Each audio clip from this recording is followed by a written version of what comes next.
কারচুপির অভিযোগ এনে জাকসু নির্বাচন বর্জন করল ছাত্রদল। জাহাঙ্গীরনগর বিশ্ববিদ্যালয়ের কেন্দ্রীয় ছাত্র সংসদ জাকসু ও হল সংসদ নির্বাচনে কারচুপির অভিযোগ এনে বর্জন করেছে ছাত্রদল সমর্থিত প্যানেল।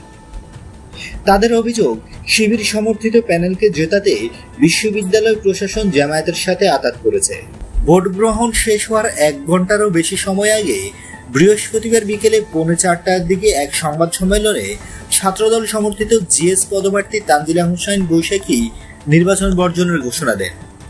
এ সময় বিপি প্রার্থী শেখ সাদী হাসান উপস্থিত ছিলেন।